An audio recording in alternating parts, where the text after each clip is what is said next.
pour une industrie qui est extrêmement capitalistique.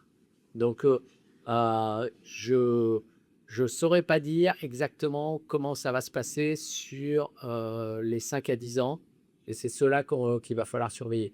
Au début, doter les entreprises de 50 millions, c'est à peu près le montant des subventions. Et doter de 50 millions, la levée de fonds à peu près équivalente, puisque la règle c'était 1 pour 1, ça fait des sociétés qui sont dotées de 100 millions. Bon, elles vont durer 2 ans, 2, 3 ans. Il y a un cash burn, comme on dit dans le jargon, qui est important.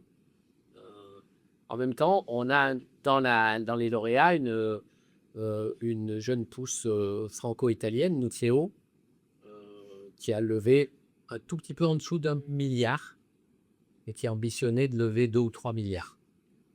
Mais parce qu'ils travaillent avec un combustible aussi, ils voudraient faire aussi leur supply chain de combustible. Et là, parce qu'on n'en a pas parlé de ça, on a parlé plutôt technoréacteurs, mais je crois que Thévin mentionnait qu'il y a une multiplicité de combustibles possibles. Ça, c'est vrai.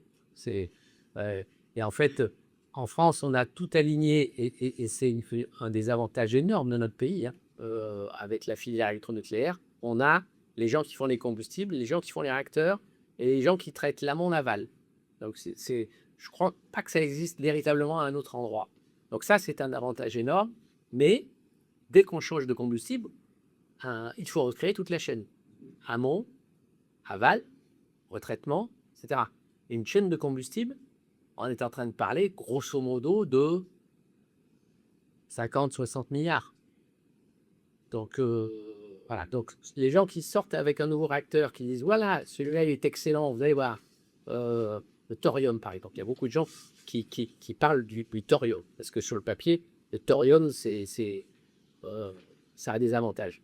Bon, mais mettre au point une chaîne de combustible pour l'adapter à un réacteur, c'est une marche très importante. Je suis désolé de la longueur de la réponse, parce que le problème est compliqué et je crois que c'est... Ouais, bah pour te répondre très rapidement, on n'a pas de rupture historique. Par contre, ce qu'on a, c'est un cas de pénurie. C'est un peu le cas d'école, c'est l'Inde du milieu des années 2000.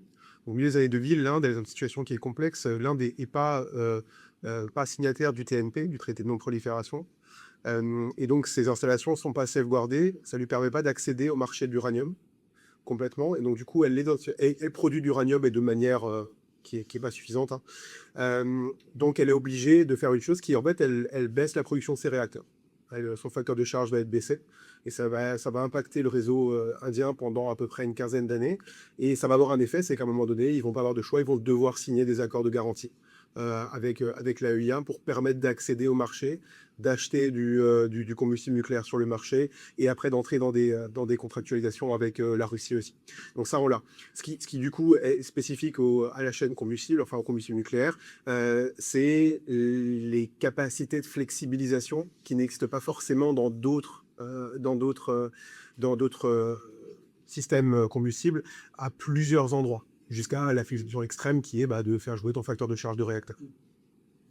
J'apporte juste un complément sur la réponse que j'ai fournie, c'est pour pas qu'il y ait de malentendus, c'est que en opération, une installation nucléaire, ce qui donne le coût à l'électricité produite, au premier rang, c'est le CAPEX, c'est-à-dire c'est véritablement l'installation, le chantier, etc. L'OPEX, les dépenses d'opération, c'est-à-dire le fuel, c'est d'ordre de 10-15%. Mais encore une fois, il faut que ce fuel il sorte d'une supply chain qui existe. Donc, les milliards auxquels je faisais allusion, c'était la mise en place de la supply chain. Mais une fois qu'on a, et c'est pour ça que les technos sont difficiles à détrôner dans le nucléaire, parce que l'intensité capitalistique est énorme pour avoir la chaîne, mais ensuite c'est le capex du réacteur, et finalement le fuel est un peu marginal. C'est complètement l'inverse pour le gaz. Pour le gaz, la turbine à gaz, c'est pas un capex très très énorme. La preuve, c'est que vous pouvez vous contenter de ne pas la faire tourner souvent.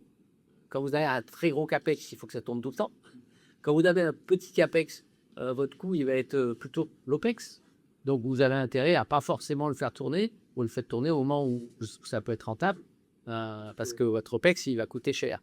Alors là, évidemment, quand on commence à avoir des effets de géopolitique sur le gaz, imaginez que au coût, bah oui, la turbine à gaz, elle en prend un coup. Tu as juste un micro cas d'école pour exemplifier ça. Nucléo, dont on a parlé juste auparavant, ils ont viré une centaine de personnes en Grande-Bretagne il y a quelques mois parce que leur modèle combustible, c'est l'utilisation du plutonium. Ils pensaient pouvoir utiliser le PU britannique, sauf que les Britanniques ont décidé de l'enfuir, le PU, et pas de le mettre sur le marché. Donc, ils se retrouvent à devoir trouver un autre approvisionnement en plutonium. L'appro français en plutonium ne répondra pas aux besoins de toutes ces startups, à part que les Nucléo. Donc, qu'est-ce que fait Nucléo? Ils sont allés taper à la porte des Américains. Parce que eux, ils ont du PU potentiel. Moi, j'ai une question. Dans notre présentation, on demande, un peu ce qui nous a fait réfléchir, c'est quand vous parlez des financements et des investissements, et qu'en fait, c'était Microsoft, Google, truc de Musk, machin, et c'est pour faire tourner des data centers, etc. Et du coup, moi, le fantasme un petit peu que j'avais avec les SMR, c'est que c'est l'énergie limitée, propre, etc. Ça fait qu'en fait, là, on voit que le moteur un petit peu du développement, bah, c'est en fait les GAFAM qui veulent faire exploser la consommation d'énergie à bas coût. Et du coup, bon, alors c'est une question un petit peu plus philosophique et très ouverte et j'invite tout le monde à répondre. C'est vrai que vous avez quelque chose d'intéressant à dire, mais est-ce qu'on est vraiment en train de faire de l'écologie en fait? Parce que là, on est en train de cautionner une explosion de la demande électrique, mais est-ce qu'on est vraiment en train de décarboner ou de créer d'autres secteurs de consommation en fait? Forcément sans algorithme de la réponse, mais en santé personnel, ce serait plutôt que non. Non, c'est pas tout à fait l'écologie, effectivement. C'est à l'opposé de la sobriété. Euh, ça pose tout de même, in fine, la question de où va être la data en 2040. Il faut quand même se souvenir que là, tout ce qui sous-tend cette analyse, c'est que vous avez un gros centre de données qui traite les données, qui ensuite on les envoie dans le pipe, qui est la fibre optique. Quoi. C'est plus on est toujours avec du pipe, mais là c'est de la fibre optique, c'est pas du cuivre. Hein. Qu'est-ce qui se passe si le modèle il change un peu? Il pourrait changer parce que on pourrait travailler la donnée au sortir de votre immeuble, par exemple. On pourrait très bien avoir ce qu'on appelle, alors là je suis en limite d'expertise, hein, mais je crois que ça s'appelle des edge, c'est-à-dire on la traite sur le bord, on la ramène pas dans un giga centre de données. On la traite pas très loin de là où elle est produite et on en a besoin. Et du coup là, ça veut dire que on aura besoin d'énergie locale. Et ça, c'est intéressant parce que là, on peut être dans un mixte renouvelable où on peut même utiliser le data center pour chauffer l'immeuble. Local off-grid, vous voulez? Presque off-grid, peut-être. Oui, ça va dépendre des endroits, mais ça pourrait être presque quelque chose à l'échelle d'un quartier ou de. Et donc, ça, on a des gens chez nous au CEA qui ont fait les 4 scénarios sur la data 2040 en pure prospective et géopolitique. Et on a été obligé de recourir à 4 scénarios. Celui où effectivement c'est de l'hyperscaler des centres géants, et puis toute une série de mixtes. Et donc ça joue aussi sur le développement de la source d'énergie, quelque sorte. Moi, j'aimerais bien compléter un peu. Enfin, ça va dans la même direction, mais effectivement, si c'est les GAFAM qui sont en train de investir dans ça, c'est justement parce que la demande, elle est tirée plutôt par cette demande numérique vers laquelle on tend de plus en plus à utiliser l'IA n'importe comment et la base de données, enfin, les bases de données qui sont stockées dans des data centers. Donc, c'est eux qui font les investissements, mais je pense pas qu'ils les font par intérêt à l'écologie, mais plus pour répondre à leurs demandes et les besoins auxquels nous, on est en train de tirer sur ça. Je pense que c'est plus ça. Donc, écologie, peut-être qu'on en tire quelque chose de leur investissement au futur, parce qu'il faut quand même investir dans la recherche et le développement. Mais aujourd'hui, leur investissement, je pense pas que c'est tiré par l'écologie. Ah non, ça c'est sûr que non, c'est juste avec confiné l'après. C'est après on aura été biologique, peut-être on peut réviser ça, voilà. Ouais, je pense que ça va être à nous, beaucoup, de prendre en main la technologie. Je vais faire un raccourci fulgurant quand même, c'est que tant qu'à consommer plus, autant consommer décarboné. Et ce que je veux dire, c'est que moi, ça me fait mal de voir le retour de la turbine à gaz qui était grosso modo un peu sorti du scope. Hein. Et puis, parce que c'est plus rapide à mettre en place, parce que tout simplement, ça va plus vite par rapport à leur plan de développement, eh bien, on a ce regain. Et ça, voilà, je pense que ce qui importe, c'est au premier ordre déjà que l'énergie soit décarbonée. Et pas que l'électricité. Au passage, je réappuie sur le fait que un réacteur nucléaire qui est halogène, c'est quelque chose qui amène de la chaleur décarbonée, chaleur qui en général est très carbonée. Est-ce qu'il a pris... Vous avez assez peu parlé de la Chine, si ce n'est qu'ils construisent énormément de centrales actuellement, mais qui sont quand même les leaders et de très très loin sur tout ce qui est l'énergie renouvelable, avec un développement massif, et on l'a vu par exemple au dernier salon de l'automobile, un développement massif autour des batteries, donc du stockage électrique et des cellules photovoltaïques. La Chine qui représente une masse énorme de personnes à l'échelle mondiale, en fait, est certainement un acteur qui, dans les années qui viennent, d'ici 49, pour reprendre les mots de Xi Jinping, va bouleverser entièrement tous ces modèles-là. Ça, c'est une première question, parce que, alors peut-être qu'on n'a pas les informations venant de Chine aussi pour pouvoir se rendre compte de l'impact de la Chine. Ça, c'est ma première question. Je profite sur la fusion. Le regard qu'on a aujourd'hui sur la fusion est un regard un peu critique, parce qu'on sait que c'est à long terme, vous l'avez dit, c'est 70, 80, enfin bon, disons 2100, pour ne pas prendre de risques. Néanmoins, la fusion est quand même quelque chose qui est très propre par rapport à la fission, excessivement propre. Et ça, il faut quand même le dire. Et qui, sur le plan économique, en imaginant qu'on arrive à faire quelque chose d'ici 70-80 ans, est économiquement très intéressant. Parce qu'on n'a pas à gratter la terre pour sortir de l'uranium, de l'enrichir, etc., etc. On n'a pas toute cette filière. C'est vrai. Il faut même lever le verrou du tritium. Il faut tout de même du tritium dans le réacteur. Tritium qui est convoité par d'autres personnes pour d'autres raisons. Il y a des développements scientifiques, hein, il y a des couvertures tritigènes qui existent dans certains réacteurs pour trire localement à l'intérieur les tritium dont on a besoin. Mais ça, je trouve que c'est un verrou qui est quand même très important. Donc, quand on dit il n'y a pas de fenêtre de Joule, je dis qu'au tritium près, tout de même. Le creux des verrous, c'est la température, parce que souvent le raccourci qui est intéressant, mais un peu erroné, c'est de dire ouais, c'est l'énergie des étoiles, c'est l'énergie du Soleil. Impeccable jusque-là, sauf que la gravité qui existe sur le Soleil nous rend beaucoup service dans une réaction de fusion. Donc, et sur Terre, il faut être à 150 millions de Kelvin, alors que dans le Soleil, vous devez être à 20 ou 30 millions de Kelvin. Donc, tout ça rend la chose plus compliquée. Moi, je pense qu'on va y arriver, mais voilà, que ça aille jusqu'à une centrale électrique, il y a un grand nombre de verrous.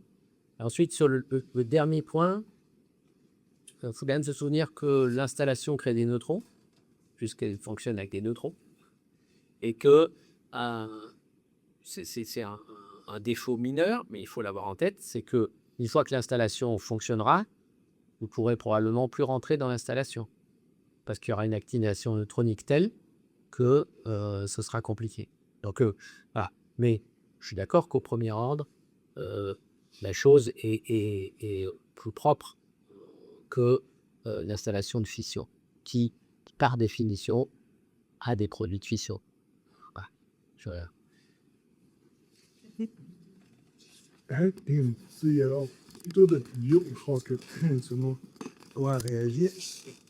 Tu nous as présenté les startups de fusion un petit peu comme une bulle en train de se créer. Donc quand est-ce que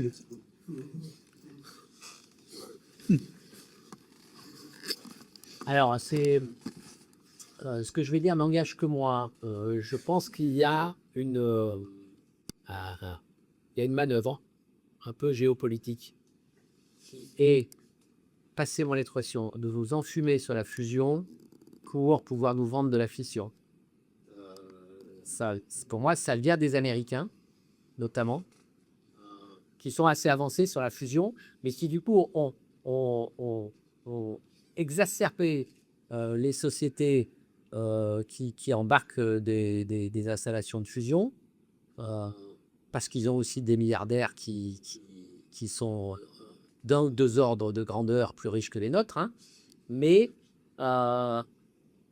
ce dispositif, il fait un peu diversion pour pas qu'on voit l'avancée sur les SMR de fission et le fait qu'en Europe, si ça se trouve, et notamment en Europe de l'Est, on aura d'ici 10 ans que des réacteurs SMR américains. Je pense que donc c'est une bulle, mais c'est peut-être aussi une diversion.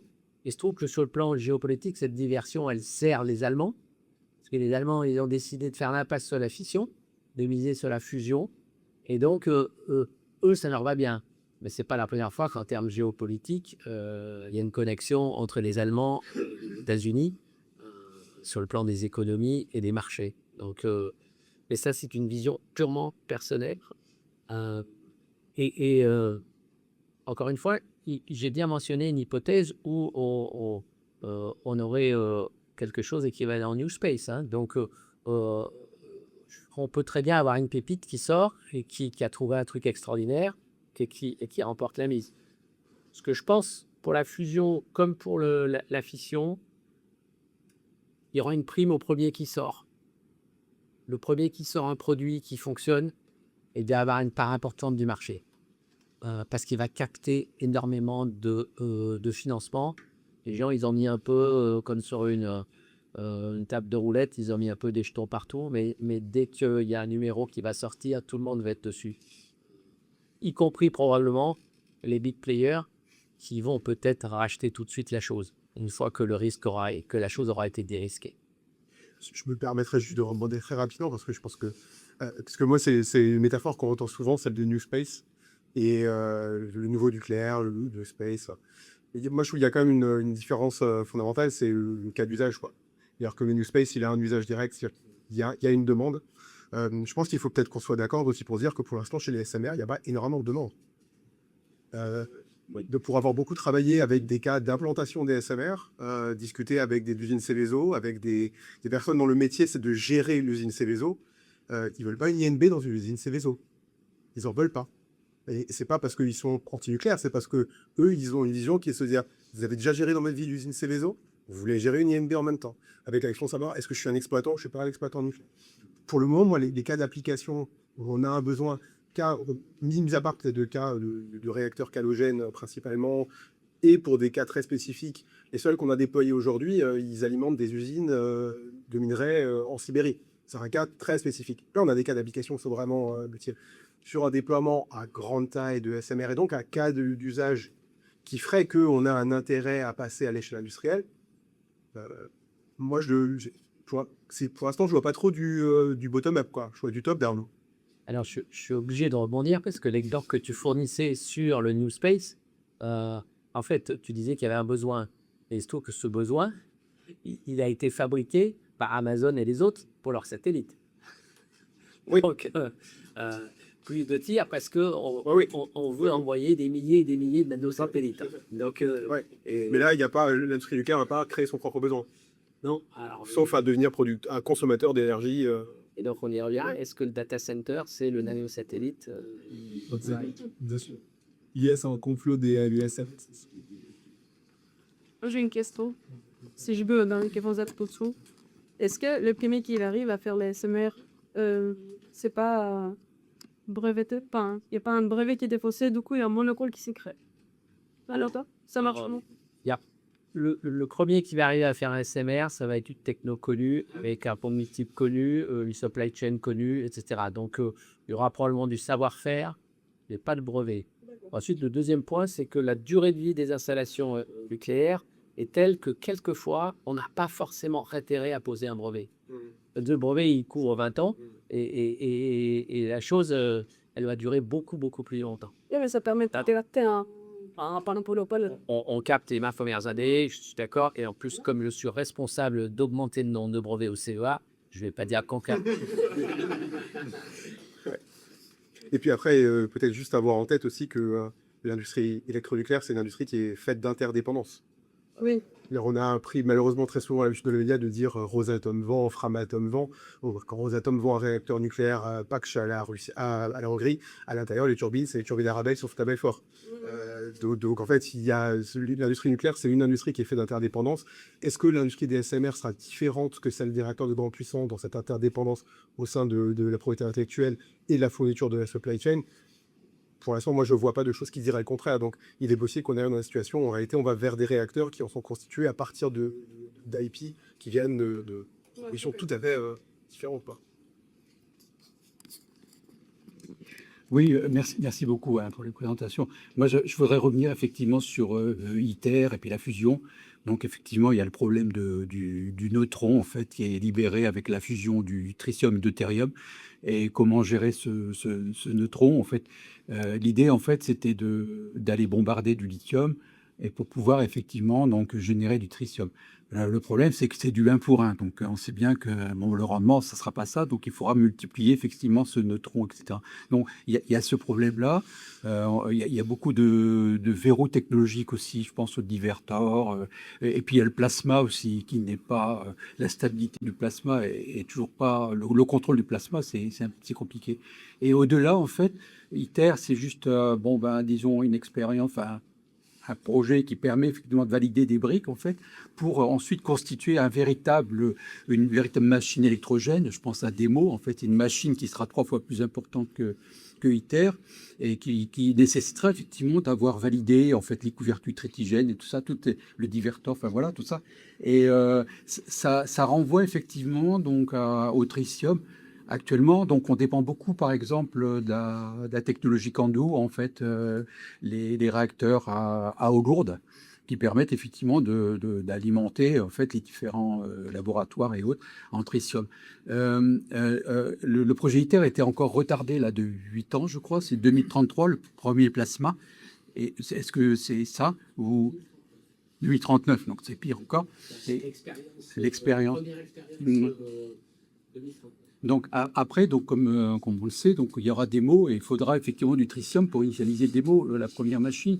Est-ce que comme la technologie Candu, les réacteurs vont fermer, peut-être que la filière va s'éteindre, donc on n'aura peut-être plus effectivement suffisamment de tritium pour démarrer en fait une filière type démo quoi pour la fusion. Donc ça hypothèque quand même pas mal les choses. Vous pouvez savoir en fait ce que vous en pensez. Alors, je ne saurais pas répondre, je n'ai pas le niveau d'expertise scientifique pour répondre complètement à ça, mais c'est ce que je mentionnais effectivement dans le fait que on dit souvent qu'il n'y a pas de volume de combustible, mais il y en a tout de même un. Et il y a des moyens de faire du tritium, mais ils sont en général réservés à une certaine filière. Donc,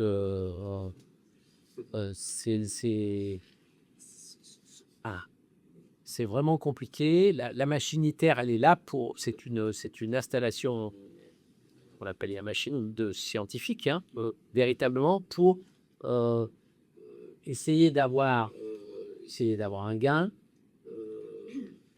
Et en aucune manière, on va chercher même à faire la conversion en électricité sur ITER. Hein. Ça, c'est parce que y a tout de même ces problématiques. Si j'arrive à tenir mon plasma, si je m'en sors bien, etc., à un moment donné, il faut que je fasse une conversion d'énergie pour faire de l'électricité. Si on cherche véritablement à avoir quelque chose d'électrogène, quand on dit il suffit de chauffer un circuit primaire et tout va bien se passer, c'est l'équivalent Bon, il y a peut-être 2-3 ruses thermodynamiques quand même. Et puis, j'ai aucune idée de ce que va être ni la température ni la pression dans un primaire d'un réacteur de fusion. Donc, je rappelle quand même que sur les réacteurs actuels parc, hein, on est à 150 bars de pression dans le primaire. Hein. Donc, c'est le faire. On sait le faire. Hein, pour tenir les 300 degrés dans le primaire, on est obligé d'être à 150 bars. Il y a des SMR qui visent des températures beaucoup plus faibles au primaire. Hein, les SMR calogènes, par exemple, pour faire du chauffage individuel ou presque, hein, à chaleur urbaine. Ben là, vous pouvez travailler à 90 degrés hein, au primaire. Hein, et donc, ça change tout. Ça change tout. Et c'est pour ça, d'ailleurs, que ces réacteurs ont des prénoms, parce que, en fait, leur coût de revient va être très nettement diminué par rapport à une installation où vous avez un primaire un secondaire et où vous êtes à 150 bars sur le primaire. J'avais une question sur justement les chaînes de fabrication du combustible. Vu qu'il y a un investissement énorme si on veut changer de type de combustible, est-ce qu'il n'y a pas justement le rôle de l'État là-dedans pour faire des choix? C'est ce qu'a demandé le patron d'Orano il y a moins d'un mois en disant écoutez les cocos, on a un petit problème, c'est que nous on veut bien augmenter parce qu'au niveau CAPEX, OPEX, les sites d'enrichissement d'uranium, c'est le même problème. On est d'accord pour augmenter la capacité de production, mais on a besoin de savoir une chose, est-ce qu'on va revenir au business as usual avec les Russes? Si on revient au business as usual avec les Russes, quoi qu'il arrive, la production d'uranium enrichi en Europe, le Amérique du Nord, est plus chère que l'offre russe. Quoi qu'il a. Donc si on revient au business as usual, on n'aura pas de contrat et on ne pourra pas assurer la rentabilité de nos investissements. Et la première chose que demande du coup le patron d'Orano à l'État, c'est de dire il nous faut une assurance politique. C'est très clair. Une question pour sauver. Si on, au vu de ce qui a été décrit là, si on prend une vue rétrospective sur comment ça s'est passé avant, on a eu plusieurs fois des gens du CEA qui sont venus nous expliquer ce que ça avait été que construire la filière graphite-gaz ou ne pas construire le surgénérateur. Est-ce que c'était d'abord 15-20 ans pour arriver à faire quelque chose, puisque le premier réacteur graphite-gaz, c'est 63 ou 64, mais il est commencé, si je puis dire, à partir de 1950. Et deuxième chose, là, il y avait un investissement gigantesque, en particulier en termes de construction des équipes scientifiques, qui étaient quand même des équipes de très, très, très haut niveau. Est-ce que le marché, actuellement, puisque c'est lui qui pilote pour ça, est capable de faire ça? C'est la question que je me pose, c'est simplement, est-ce qu'il a la masse critique de compétences, la durée de temps et l'espèce de stabilité politique qui permettrait d'arriver jusqu'à quelque chose qui fonctionne? C'est contenu dans un mot de votre question, et ça n'est pas pour me défausser, hein, mais c'est stabilité politique. Pourquoi? Parce que vous l'avez dit, en fait, on est sur des projets où il faut 10 années de réflexion avant la décision, puis 20 années d'études, puis une durée de vie de l'installation de 30, 40, 50, 60 ans. Donc en fait, ce sont des décisions qui sont extrêmement engageantes à l'échelle d'une démocratie. Parce que vous pouvez vous retrouver une génération après avec quelque chose qui a été décidé auparavant et dont vous êtes obligé d'accepter les conséquences. Parce que si vous arrêtez au milieu, vous aurez véritablement perdu de l'argent, Alors, c'est une vraie problématique, et quand je dis ça, je n'ai absolument pas la réponse, mais c'est une vraie problématique de décision engageante sur le long terme, qui se prépare, et c'est seulement dans un univers où ces choses-là seraient maîtrisées que le marché pourrait gérer la chose. Vous prenez le marché des assurances, que je ne connais pas du tout, mais le peu que j'en connais, c'est que vous avez des assureurs qui travaillent à 50 ou 100 ans. Parce que finalement, la chose, elle est à peu près bornée, et en tout cas, j'ai les modèles pour se positionner à 50 ou 100 ans. Ça existait d'une certaine manière dans une époque, et je prends aucun parti quand je dis ça, je fais une référence historique, dans une époque gaullienne, entre guillemets, ça existait, puisqu'on pouvait fixer un certain nombre de choses. Ouais, c'est un plan quinquennal plus.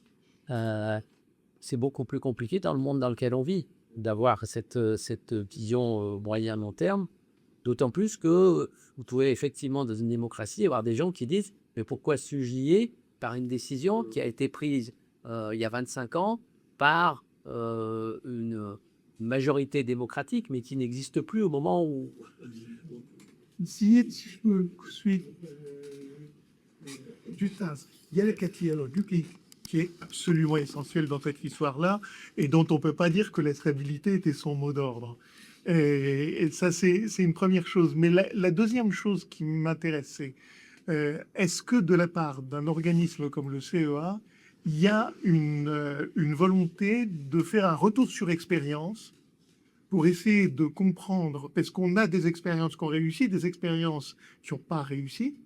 Est-ce qu'on est capable actuellement de se poser la question, qu'est-ce qui là-dedans mérite d'être réinterrogé, pas du tout de l'ordre de l'autocélébration, mais simplement pour dire quelles étaient les conditions objectives qui ont permis le développement de quelque chose qui a marché un certain temps, qui a marché beaucoup plus longtemps, etc. Je vais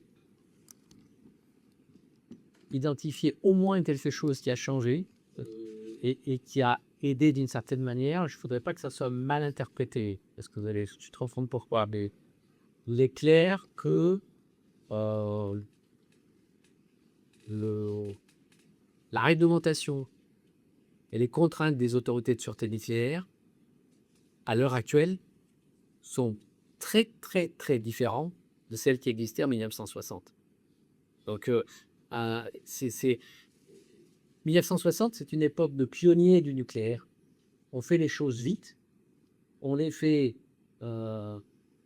d'autant plus vite qu'on est enthousiaste. C'est l'esprit des équipes de Marcoule, des équipes de Saclay. C'est un enthousiasme. C'est ça qui prévaut. Hein. Et on va vite. Cette liberté d'action qui donne effectivement des résultats assez importants, vite, je crois que les conditions ne sont plus réunies à l'instant où on parle. Ça, c'est déjà pour moi une grosse différence. Et en tant que citoyen, ça me va bien, moi, hein, que l'autorité de sûreté nucléaire, suite à des accidents réels qui sont arrivés, que l'autorité de sûreté ait durci son dispositif, en imposant toutes sortes de choses sur le parc, mais aussi sur les organisations scientifiques qui procèdent à des expériences, c'est très bien. Ça complique simplement certaines avancées, mais on n'est plus à l'âge des pionniers, donc voilà, c'est une des réponses que je peux faire.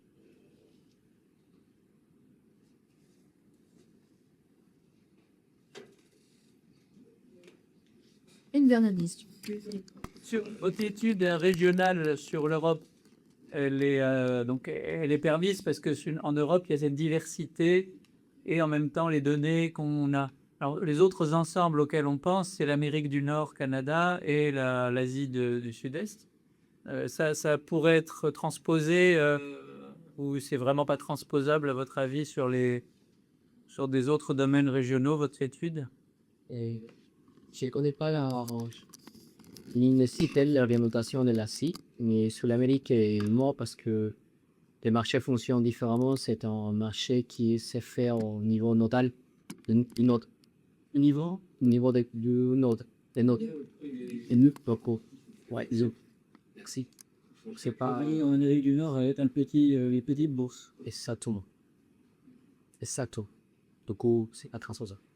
Et c'est là que générer l'argent aussi, ou pas qu'on peut-être qui n'anticipe pas. Oui, en effet, la base de notre étude, c'est ce qu'on appelle les places de marché et les places de marché. Et notamment, quand on ajoute des nucléaires, au réservoir nucléaire, il a un effet cascade sur tous les autres parce qu'il a moins ou plus de places de marché. Et ça, c'est bien parce qu'on modélise les enchères de façon individuelle.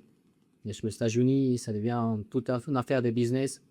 Eh bien, voir que l'optimal dispatch n'est pas dans le sens d'optimiser les coûts, sinon dans le sens de maximiser les revenus. Et du coup, ce n'est pas des fonctions économiques équivalentes. Juste pour apporter un petit par rapport à votre question à la fin de la présentation, du fait que notre indicateur c'est la somme des 3 autres indicateurs, ça pourrait être une raison pour laquelle vous voyez le point qui sont concentrés sur les milieux, parce que peut-être que les consommateurs surplus est équivalent à la perte de produits sur fonds. Oui, c'est caché. Ouais, donc il faudrait regarder. On a des projections. Il faudrait vraiment différencier les 3 indicateurs pour voir lesquels pèsent plus et s'il y a des effets qui s'éliminent par proportionnellement, enfin, par l'équivalence. J'ai un complément au retour d'expérience. Et à la fois, je suis bavard, mais je suis aussi passionné par mon métier. Donc, j'essaie toujours de trouver la bonne réponse. Une des choses clés pour le succès dans un développement d'une installation nucléaire, c'est d'avoir en même temps les codes, ce qu'on appelle les codes dans le jargon, c'est-à-dire les outils de calcul scientifique, et les installations qui vont avec, pour qualifier ces codes. Il y a une espèce de leurre qui serait de dire, maintenant, c'est surtout un langage de start-up, bougez pas les amis, je fais tout le truc par un code géant et ça va bien se passer. Bon. Ça n'est en aucun cas une démonstration de sûreté. Donc là-dessus, j'ai aucune ambiguïté à penser que l'autorité de sûreté nucléaire ne donnera aucune licence. Premier point. Et le deuxième point, et c'est ce qui coûte cher, c'est que en même temps que vous développez de code, un des codes les plus célèbres du CEA, c'est le code Qatar, hein, en termes hydrauliques. Qatar, ça doit être 50 personnes pendant 50 ans minimum. Hein. Donc, le code Qatar, eh bien, en fait, il est là, mais il fonctionne. Pourquoi? Parce qu'on a les installations qui permettent de qualifier le code. Ce que le code me prédit, est-ce que c'est vraiment ce que j'ai? Est-ce que dans mon mélange diphasique, les bulles, elles vont de ce côté et pas de l'autre? Est-ce que, etc. Et ça, une installation qui permet de qualifier un outil de calcul scientifique, c'est tout de suite une installation nucléaire de base, alors pas en thermohydro, parce qu'on peut simuler ça, mais dans d'autres cas de figure, parce que des codes, il y a une trentaine environ, eh bien, pour que le code ait une valeur, il faut qu'il soit qualifié, et pour qu'il soit qualifié, il faut peut-être une chaîne de cellules blindées, etc., etc. Donc, là encore, pour faire de la science solide dans le nucléaire, il faut une certaine intensité capitalistique, oui. Il me semble, juste pour un tout petit peu justement, à la Lyon, il y a des travaux récents qui ont été pilotés notamment par Timothée Nicolas, au Lyon, qui est une des startups qui propose de faire de la fusion. Et les travaux qui sont à l'origine de leur estimation du pouvoir, de la capacité à déclencher la fusion sont douteux, pour pas dire autre chose.